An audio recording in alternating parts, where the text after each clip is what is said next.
Captain Velthrix had seen many worlds in his long career. He had watched purple forests grow on moons made of crystal.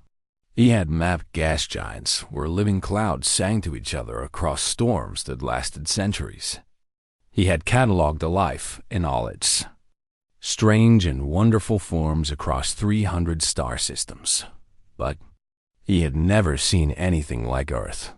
The survey vessel Eternal Harmony hung in orbit above the blue and green planet, its sensors working constantly to gather data.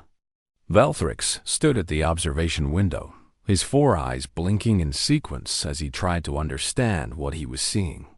Behind him, his science officer Crix floated in her suspension tank, her tentacles dancing across holographic displays. "Captain," Crix said, her voice bubbling through the translator, "I believe there has been an error in our equipment. The readings cannot be correct." "Show me," Velthrix replied. Crix projected the data into the air between them. Numbers and charts filled the space, painting a picture of a world that should not exist. The planet's surface was constantly moving. Great plates of rock pushed against each other, creating mountains and causing the ground itself to shake and crack. Massive waves of water crashed against shorelines. The atmosphere was violent, full of electrical storms and powerful winds that could tear apart anything in their path. "The radiation levels alone," Crix continued, "would require our crew to wear full protective suits for even brief surface visits. Their star bombards them constantly with harmful energy. And look at this." She highlighted a new section of data. "Microscopic organisms exist everywhere on this world. Many of them are hostile to larger life forms. They invade bodies and cause sickness. They multiply and spread and kill." Velthrix's chromatophores, the color-changing cells in his skin, flickered from calm blue to worried yellow. "How can anything survive there?" "That is what I am trying to explain, Captain. Something does survive. Many things survive.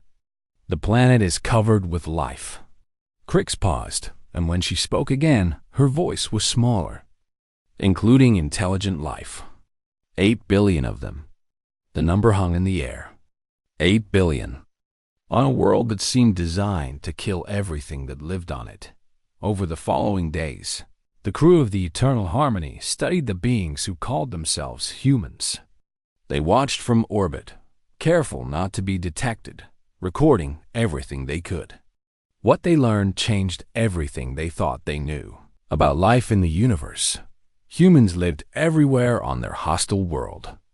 They lived in frozen wastelands where water turned to solid ice and temperatures dropped far below what any Concord species could survive. They lived in scorching deserts where water was rare and the ground itself could burn exposed skin. They lived on mountains so high that the air became too thin to breathe. They lived in dense jungles filled with predators and poisonous plants. They even lived in cities built on ground that regularly shook itself apart. "Their bodies are remarkable," Crix reported during one of their daily briefings. "They have internal skeletons made of minerals that can repair themselves when broken. Their skin can heal from damage. They have a complex system of internal defenses to fight against the microscopic invaders constantly trying to kill them. And they have something called pain." "Pain?" Velthrix asked. "A warning system. When their bodies are damaged, they experience an unpleasant sensation that tells them something is wrong. It is quite sophisticated." Crix paused again, and her tentacles curled in what Velthrix had learned was confusion. "But here is what I do not understand. They do not stop when they feel pain. They continue doing whatever caused it. They have a concept they call pushing through. They deliberately ignore their own warning systems." Velthrix tried to imagine ignoring his body's distress signals. The thought made his chromatophores flash red with alarm. Every species in the Galactic Concord had evolved to avoid pain, to seek comfort, to remove hardship from their lives. That was what civilization meant. That was what progress looked like.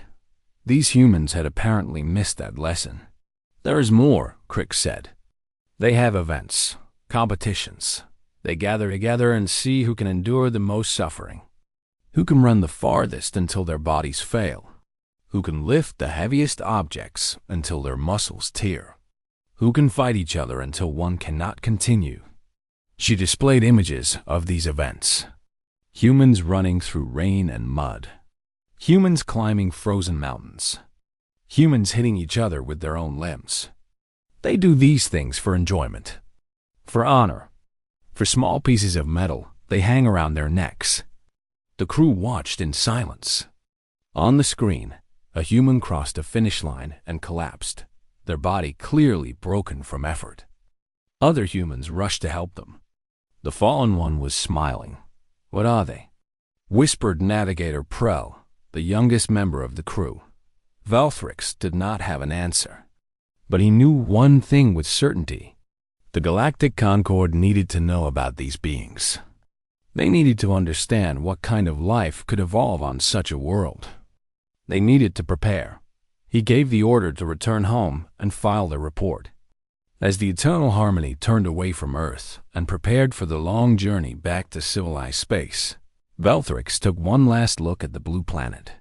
Somewhere down there, 8 billion beings were fighting against their own world just to exist. And they were winning. He did not know if that made them brave or insane. Perhaps, he thought, there was no difference. The stars stretched into lines as the ship jumped to faster than light speed, carrying news that would change the galaxy forever. Ambassador Yenara had spent her entire adult life welcoming new species into the Galactic Concord. 47 times she had stood in the great reception hall of Station Pinnacle and greeted beings who were taking their first steps into a larger universe. She had welcomed creatures of gas and creatures of stone. She had spoken with minds that existed as pure energy and bodies that were colonies of smaller organisms working together. She thought she had seen everything that intelligent life could be. Then the humans arrived, and she realized she had seen nothing at all. The human ship was ugly by Concord standards. It was blocky and practical, covered in patches where repairs had been made during the journey. It had none of the elegant curves or living surfaces that marked the vessels of civilized species. But it had traveled for 11 months through the void between stars, carrying 30 human beings who had volunteered for a journey they might not survive. Yenara watched through the observation gallery as the ship docked with Station Pinnacle. The airlock cycled, and then she saw them for the first time. They walked on 2 legs, which was common enough in the galaxy. They had forward-facing eyes, marking them as predators in their evolutionary past. They wore clothes that covered most of their bodies, and they moved with a confidence that surprised her. They should have been weak after 11 months in space. Every other species that had made such a journey arrived needing medical attention and rest. The isolation alone was enough to damage most minds. But these humans walked off their ship like they were returning from a short trip. Their leader was a woman named Director Chun. She had dark hair streaked with gray and eyes that seemed to notice everything at once. When she smiled at Yenara, she showed her teeth, which Yenara's instincts registered as a threat display. The translator in her ear whispered that this was actually a sign of friendliness among humans. Yenara forced herself to remain calm. "Ambassador," Chun said, extending one of her upper limbs. Yenara had been briefed on this custom and reached out to grip it briefly. The human's hand was warm, almost hot by Yenara's standards. "Thank you for welcoming us. The journey was long, but we made it." "We are honored by your presence," Yenara replied, following the traditional greeting. "I hope your journey was not too difficult." Chun laughed. It was a strange sound, short and sharp, and several of Yenara's staff flinched at it. "Actually, it was pretty smooth. We trained for much worse. Some of my crew were almost disappointed that nothing went wrong." Yenara's translator must have made an error. Disappointed that nothing went wrong? Emergency drills keep people sharp, Chai explained. When you prepare for disasters that never happen, it can feel anticlimactic. But we're not complaining. She looked around the reception hall with obvious interest. This station is beautiful. How old is it? Station Pinnacle has served as the Concorde's diplomatic center for 12,000 years. Yenara said, glad to return to familiar topics. It has been continuously maintained and improved throughout that time. The humans made impressed sounds. Yenara began the tour that she had given 47 times before, leading the delegation through the station's many wonders. She showed them the gardens of perpetual bloom, where plants from 100 worlds grew in perfect harmony. She showed them the gallery of species, with its holographic displays of every member civilization. She showed them the halls of meditation, designed to accommodate every known form of rest and recovery. The humans seemed interested in everything, but they kept asking strange questions. At the medical center, they wanted to know about emergency procedures. In the residential areas, they asked about evacuation routes. At the power core, they inquired about backup systems and what would happen if the main generators failed. Does Station Pinnacle experience many emergencies? Yenara asked, confused by their focus. No, of course not, she assured them. The station has not experienced a significant system failure in over 3,000 years. We have eliminated almost all sources of risk. Chun and her crew exchanged looks that Yenara could not interpret. One of them, a large man with scars on his face and hands, shook his head slightly. What is wrong? Yenara asked. Nothing, Chun said quickly. It's just different from what we're used to. On Earth, on our ships, we always assume something will go wrong eventually. Preparing for problems is how we stay alive. Over the following weeks, Yenara learned more about this human philosophy. She watched them adapt to Station Pinnacle with remarkable speed. When the temperature control systems had a minor malfunction and the temperature rose by 2 degrees, the Valkyrie delegation collapsed from thermal shock. The humans simply removed their outer clothing and continued their meetings. When a food synthesizer produced a meal that was nutritionally complete but unpleasant to eat, most species refused to touch it. The humans ate it without complaint.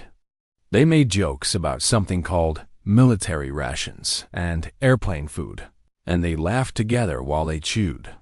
That laughter bothered Yenara more than anything else. These beings laughed at discomfort. They told stories about terrible experiences and found them funny in hindsight. They bonded over shared hardships in ways that other species bonded over shared pleasures. She watched Chun tell a story about a time her ship's life support failed during a training mission. Several crew members had been injured. Oxygen had been rationed. They had not known if rescue would arrive in time. Chun told this story with a smile, and her crew members who had been there nodded along, adding details and laughing at parts that Yenara found horrifying. When the story ended, one of the younger human crew members raised a glass of liquid and said, "To the ones who didn't make it." The others repeated the phrase, suddenly serious, and drank together. Then they returned to laughing about other disasters they had survived. Yenara filed her report that night. She wrote about their strength and their strangeness. She wrote about their scars and their smiles. She concluded with a warning that she was not sure anyone would understand until they met humans themselves. These beings are not like us, she wrote. They do not seek to avoid suffering. They seek to survive it. And in surviving it, they become something that I do not think we have ever encountered before. They become hard in ways we have forgotten how to be. Proceed with great care. The Concorde received her report and filed it away with thousands of others. They would not understand its importance for years. But by then, the humans would already be changing everything. The Kreth came without warning. One day, the Galactic Concord was at peace, as it had been for 4,000 years. The next day, 3 of its outer systems were burning. Ambassador Yanara stood in the emergency council chamber on Station Pinnacle, watching reports come in from the front lines. The Kreth War fleet had swept through the Velkari homeworld in 6 hours. They had bombarded the methane breathers' orbital stations into dust. They had landed troops on a dozen colony worlds and begun taking prisoners by the millions. The Concord had not fought a real war in 40 centuries. They had peacekeeping forces and defensive systems, but these were designed to handle minor conflicts and natural disasters. They were not designed to stop an enemy that wanted to conquer and did not care how many lives it cost. The Kreth were exactly that kind of enemy. They had evolved on a world much gentler than Earth. They had risen to dominance without serious competition. When they developed spaceflight, they discovered that the universe was full of species that could not fight back. They had been conquering ever since. Now they had found the Concord, and they wanted it. Emergency sessions ran day and night as the Council tried to find a solution. Military analysts presented projections that showed the Concord collapsing within 3 years. Diplomatic teams reported that the Kreth were not interested in negotiation. They wanted submission. Nothing else. It was during the darkest of these sessions that the human delegation requested permission to speak. Director Chun, now much older than when she had first arrived at Station Pinnacle, walked to the center of the chamber. She moved slowly, but her eyes were still sharp. Behind her stood a group of human military officers in their simple, practical uniforms. The Concord gave humanity a gift 12 years ago, Chun said. You welcomed us into galactic civilization. You shared your knowledge and your resources. You treated us as equals when you could have treated us as primitives. She paused and looked around the chamber at representatives from 100 worlds. Now we would like to repay that gift. We want to fight. Silence filled the chamber. Then one of the Velkari representatives spoke up. With respect, Director, your species has only been spacefaring for 2 decades. Your fleet consists of 9 combat-capable vessels. The Kreth have hundreds. We know, Chun said simply. Our analysts give you a 4% probability of survival in direct combat. We know that too. The Velkari seemed confused. Then why would you volunteer? Chum smiled, and this time even Yanara could see the predator behind it. Because someone has to. And because we have been fighting since before we could walk upright. This is what we do. The humans entered the war 2 weeks later. Their fleet was small, and their technology was outdated. But they brought something the Concord had forgotten existed. They brought 10,000 years of learning how to kill each other. Human military doctrine became required reading for every Concord officer. It contained concepts that had to be invented fresh for the translators. Words like attrition, where you accepted your own losses to inflict greater losses on your enemy. Words like siege, where you surrounded a position and waited for your opponent to run out of resources. Words like sacrifice, where you gave up something valuable to gain something more valuable. The Concord had forgotten these words. The humans had never stopped using them. The first major engagement came at Varath's moon, where a Kreth war fleet of 30 vessels met a human defense force of 9. The Kreth commander expected a brief fight followed by surrender. He had never lost a battle. He had never faced an enemy that did not surrender when defeat became certain. The human flagship was called Defiance. It was commanded by a woman named Captain Sarah Okonkwo, the granddaughter of immigrants from a country called Nigeria. When Kreth weapons tore through her ship's hull and killed half her crew, she did not surrender. When her engines failed and her weapons went offline, she did not surrender. When the Kreth commander sent a message demanding her submission, she sent back a single phrase, "Come and take it." Then she ordered her remaining crew to redirect all power to the engines. The Defiance accelerated toward the Kreth command ship, trailing fire and debris. The Kreth commander did not understand what was happening until it was too late. The collision destroyed both ships and crippled 3 others nearby. The remaining human vessels, which should have been retreating, instead pressed their attack. They fought with damaged systems and wounded crews. They fought past every logical point where they should have stopped. The Kreth, for the first time in their history, ran away.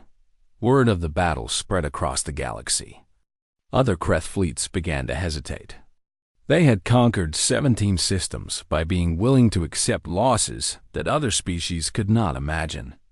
Now they had found an enemy willing to accept even greater losses. More human ships arrived as Earth converted its entire industrial base to war production. They were still outnumbered and outgunned, but they kept coming. Every time the Kreth destroyed a human vessel, 2 more appeared. Every time they thought they had won a battle, they discovered that the humans were still fighting. The war lasted 2 years. The turning point came not through a decisive victory, but through exhaustion. The Kreth had never fought an enemy that would not give up. Their economy could not sustain endless conflict against beings who seemed to welcome it. Their soldiers began to fear human ships in a way they had never feared anything before in the treaty negotiations. The Kreth's Supreme Commander asked Admiral Chun a question that became famous throughout the Concord. How do you keep fighting when victory is not assured? Chun looked at him for a long moment before answering. Victory has never been assured for us. Not against our own planet. Not against disease. Not against each other. We fought anyway. That's what survival looks like where we come from. The Kreth withdrew from all Concord territory. They never attacked again, and the galaxy began to understand what humans truly were. Not victims of their harsh world. Not survivors despite their suffering, but beings forged by that suffering into something harder than anyone else had ever needed to become. 300 years after humans first stepped onto Station Pinnacle, the galaxy had changed in ways that no one could have predicted. The Galactic Concord still existed, but it was no longer the comfortable, careful civilization it had once been. It had learned too much from its newest members to go back to the way things were. Elder Velfrix stood at the observation window of the new Concord capital, looking out at a view his ancestors would not have recognized. Ships of 100 different designs moved through space around him. Some were elegant and curved, built by species who had spent millennia perfecting beauty. Others were blocky and practical, human-designed vessels that cared more about function than form. All of them worked together now, part of a civilization that had survived its greatest test and emerged stronger. Velfrix was old by the standards of his species. His chromatophores no longer changed color as quickly as they once had, and he moved more slowly than he used to. But his mind was still sharp, and his memories stretched back to the years just after the Kreth War. When everything began to change, it started with small things.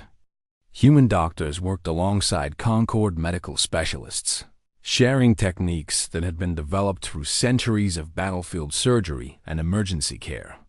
They saved patients that Concord medicine had given up on. They developed new treatments that combined human stubbornness with Concord technology. Human engineers redesigned starship engines to be simpler and more robust. Their versions were not as elegant as Concord designs, but they could be repaired with basic tools and spare parts. They did not fail as gracefully, but they also did not fail as often. Human teachers opened schools on dozens of worlds, sharing a philosophy that many Concord species found disturbing at first. They taught something called resilience training. Young beings of every species learned to face manageable challenges. They learned to fail and try again. They learned that setbacks were not endings, just obstacles to be overcome. It feels wrong, a methane breather philosopher had complained during those early years. We have spent so long removing hardship from our lives. Why would we deliberately introduce it again? The human educator she was speaking with, a tired-looking man named Dr. James Okonkwo, had smiled sadly. Because comfort is not strength, he said. And when real hardship comes, as it always does eventually, only the strong survive. The HFY War had proven his point.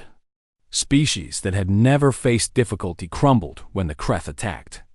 Those who had maintained some edge, some memory of struggle, adapted and survived. The lesson was painful but clear. Now, 3 centuries later, Velthrix could see the results everywhere he looked. The Concord was stronger than it had ever been.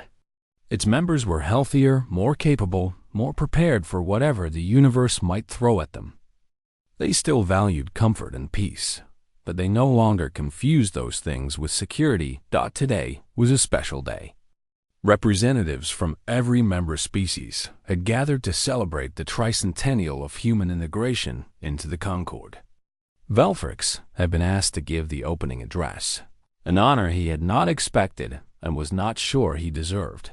He walked slowly to the podium at the center of the great assembly hall. Thousands of beings watched him, their forms ranging from humanoid to crystalline to clouds of organized gas.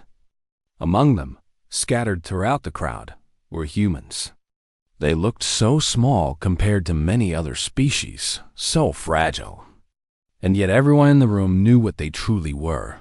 Velthrix cleared his throat and began to speak. "My ancestor captained the ship that first discovered Earth," he said. He sent back reports describing a world of constant danger, where intelligent beings somehow survived, despite everything their planet did to kill them. He did not understand what he was seeing. None of us did. He paused, gathering his thoughts. We thought we knew what civilization meant. We thought it meant comfort, safety, the elimination of all hardship. We had spent thousands of years perfecting these things. We were very proud of ourselves.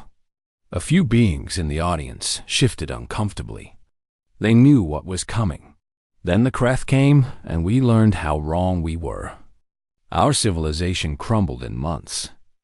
Our defenses failed.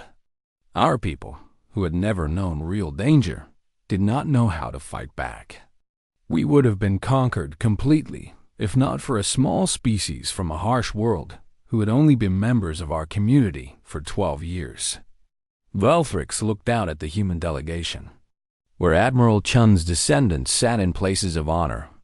Humanity taught us that suffering is not just something to be avoided. It is also a teacher. It shapes those who survive it into something stronger. The humans did not become great despite their world's dangers. They became great because of them. He raised a ceremonial cup filled with a beverage that humans had introduced to the Concord. It was called coffee, and it was bitter and strong, just like the people who had first made it. In the past 300 years, we have learned to walk a different path. We still value peace and comfort. We still work to reduce unnecessary suffering. But we no longer fear challenge itself. We no longer hide from difficulty. We face it, as humans have always faced it, and we grow stronger. The assembled beings raised their own cups. Some had trouble holding them with tentacles or manipulator fields, but they managed. The gesture had become universal throughout the Concord. "To humanity," Velthrix said. "Who taught us that falling down is not failure? Who showed us that what matters is getting back up? Who walked through fire and emerged not burned, but forged? You have remade us in ways we never imagined. The galaxy is better for your presence."